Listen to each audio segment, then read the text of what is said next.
สบายดีบรรดาทานคือดังพอเข้าหูน้ำกันเลยว่า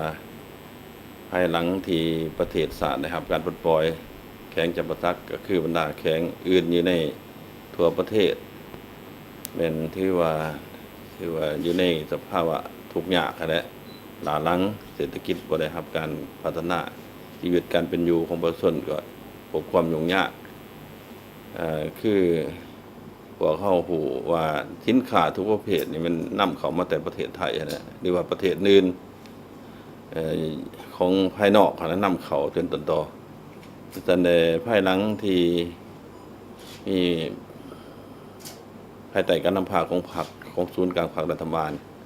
ก็ถือว่าประเทศชาติเฮาได้รับการปกปักรักษาในพัฒนาดีขึ้นต้นทางด้านเศรษฐกิจแต่ชีวิตการเป็นอยู่ก็ถูกยกสูงขึ้นพื้นฐานโครงสร้างได้รับการพัฒนาหรือว่าบ้านเมืองเฮาก็ได้รับการพัฒนาโดยรวมได้เทียบใส่ระยะแต่ปลดปล่อยมาฮอดปัจจุบันนี่ก็ถือว่าขาดคันหั่นแหละทางด้านวัตถุและจิตใจของประชาชนนี้จากความหลาหลังทุกอย่างในเมื่อก่อนมาฮอดปัจจุบันนี้ก็ถือว่าบ่ยุ่งยากหลายครอบครัวหลายทานนักธุรกิจผู้ประกอบการก็เป็นผู้หนึ่งที่มีฐานะการเงินได้หังมีขึ้นในปัจจุบันเฉพาะแข้งจำปาสักของพวกเฮาก็เส้นเดียวภายใต้การนำพาของพรรครัฐบาลการนำขันสูงของภาครัฐและการนำของแขวงคือการนำทุกๆขันคณะภาคอำนาจการปกครองในพ่อแม่ประชาชนได้ร่วมแรงร่วมใจกันในการจัดตั้งปฏิบัติแผนพัฒนาเศรษฐกิจสังคมก็เห็นว่าโดยรวมในระยะ42 ปีมานี้ก็เห็นว่าเสถียรภาพทางด้านการเมืองความสงบความเป็นระเบียบเรียบร้อยได้ก็มีความสงบโดยพื้นฐานนะ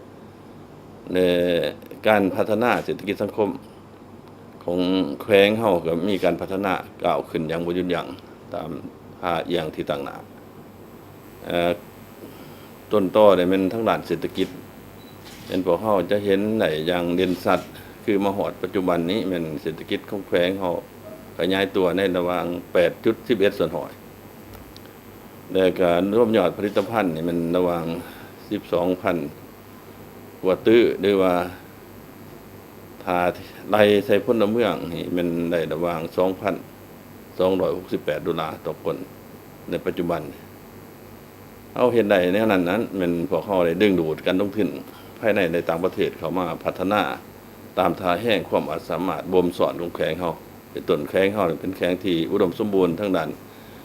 ดินดอนต้นหญ้าเหมาะสมแก่การปลูกฝังในเลี้ยงสัตว์เหมาะสมแก่การท่องเที่ยวเหมาะสมแก่การเฮ็ดเขื่อนพนังไฟฟ้าน้ำตกแต่ก็มีนานสากลเข้าออกซึ่งเป็นแดงได้ครับในการนำเข้าส่งออกของแขวงเขาซึ่งฮอดปัจจุบันนี้เฉพาะ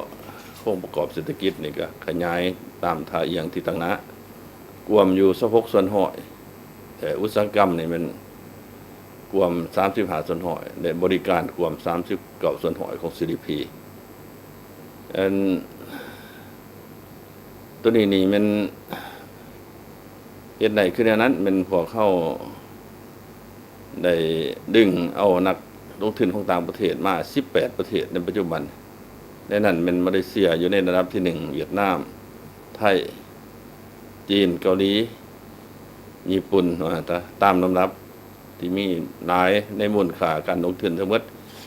มี390โครงการ 2,000 กว่าล้านดอลลาร์สหรัฐเนี่ย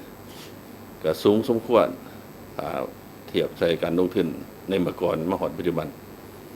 แต่นอกจากนั้นอีกแต่มาฮอดเฉพาะปีนี้นี่มันพวกเฮาส่งออกสินค้าไปต่างประเทศเป็น193 ล้านดอลลาร์ในหันพืชส่งออกทั้งด้านพืชผักหรือว่าผลิตภัณฑ์เกษตรกรรมเป็น153 ล้านดอลลาร์สหรัฐเมื่อเป็นแนวนั้นเงื่อนไขในความสามารถส่งออกของนักลงทุนในต่างประเทศนั้นเป็นว่าเขาได้เหตุการณ์ผลิตในการบริการนั่นแหละต้นโต นอแหนงการผลิตเป็นกลุ่มเป็นฟาร์มบ่จังซี่เป็นสหกรณ์บ่จังซี่หลายคือตัวอย่างต้นต้นมันพวกเฮาได้ส่งออกกาแฟจังซี่ส่งออกยางพาราส่งออกพืชพันธุ์ปลอดสารพิษในปัจจุบันยังพ่วมส่งออกผักอบแห้งหมักสตรอเบอรี่หมักบลูเบอรี่หมักนอดต่างๆนี่ส่งออกหลายในปัจจุบันในนั้นก็ยังมีส่งออกไฟฟ้าจำนวนหนึ่งอันนี้เป็นท่าแห้งของแขวงของพวกเขาอาจารย์ย้อนเงื่อนไขความสะดวกในการพัฒนาคือดังกล่าวนั้นจึงเฮ็ดให้ชีวิตของประชาชนดีขึ้นมาฮอดจนปัจจุบันนี้ทั่วแขวงเฮาได้ประกาศ10ตัวเมืองอันพ้นออกจากความทุกข์ยากแล้วแต่ยังแต่17บาทที่ยังทุกข์ยากเท่ากับ 2.6 ส่วนร้อยของจำนวนบ้านทั้งหมดแต่ก็ยัง743ครอบครัวเท่ากับ 0.6 ส่วนร้อยของจำนวนครอบครัวทั้งหมดอันนี้เป็นผลสำเร็จอันใหญ่ของแขวงเฮาอันนอกจากนั้นอีกพวกเฮาก็ยังได้ตอบบุญแทนคุณต่อพนักงานอาวุโสผู้มีคุณงามความดีต่อการปฏิบัติในระยะก่อนก็คือปัจจุบันนี้เป็นจำนวนหลายในปัจจุบันซึ่งมีตัวเลขละเอียดในระยะผ่านมาท่านอันที่ภูมิใจอีกอันนึงแม่นแขวงเฮาในปัจจุบันนี่มันอยู่ในสภาพมันความเขาเรียกว่าเนื้อหอมแท้คันบอกได้นักลงทุนภายในและต่างประเทศนี่มาหลายบางอย่างนี้ก็เป็นรัฐบาลได้ตกลงเซ็นสัญญาเส้น MOU ให้นักธุรกิจของจีนมาลงทุนอยู่พัฒนาแดงท่องเที่ยวมหานาทีซีซันดอนนี้ก็เป็นแดงหนึ่งที่สำคัญของแขวงก็คือของประเทศเฮาเพราะว่าเขาจะปรับปรุงเขตดังกล่าวคือกันกับตัวเมืองหนึ่งที่ทันสมัยอยู่ในภาคพื้นในโลกแล้วก็เป็นแดงหนึ่งที่จะดึงดูดเอาแขกคนเขามาเที่ยวมาใส่มาจ่ายเป็นแดงหนึ่งที่จะนำได้ให้แก่แขวงก็คือประเทศศาสตร์เฮาแต่ก็จะสร้างเป็นมีหลายกิจกรรมเบียกเขียนงานทำให้แก่ประชาชนเบิ่งเขาเจ้าเสนอในบทอันนั้นวิภาคเศรษฐกิจโดยสังเขปแล้วก็เห็นว่าประทับใจหลายเดี๋ยวเขาจะลงทุนในระหว่าง$10 ตรีสหรัฐก็ถือว่าเป็นมูลค่าสูงหั่นแหละปัจจุบันกำลังศึกษาสำรวจความเป็นไปได้ละเอียดเพื่อเกี่ยมพร้อมเส้น PDA หรือว่าจัดตั้งปฏิบัติพัฒนาโครงการในตัวจริงอาจารย์ข้าพเจ้าคิดว่าผลงานผลสำเร็จที่พวกเฮาย่านมาได้นั้นก็เป็นย้อนการสีน้ำผ้าของพรรครัฐบาลการประกอบส่วนของการจัดตั้งทุกขันเป็นต้นเป็นคณะนำของแขวงคณะพรรคทุกขันสำนักงานองค์การกรมกองกำลังประกอบอาวุธพ่อแม่ประชาชนนะทั้งภายในและต่างประเทศที่ได้ทุ่มเทเหือแห้งจิตใจได้วัตถุกันข้ามประกอบส่วนอย่างตั้งหน้านะจึงเฮ็ดให้แขวงเฮามีการพัฒนาดีขึ้นดังนั้นเดี๋ยวท่านได้ขอถือโอกาสครบรอบสถาปนาสาธารณรัฐประชาธิปไตยประชาชนลาวครบรอบ42 ปีนี้ต่างหน้าการนำของแขวงขอไว้ใส่ให้พร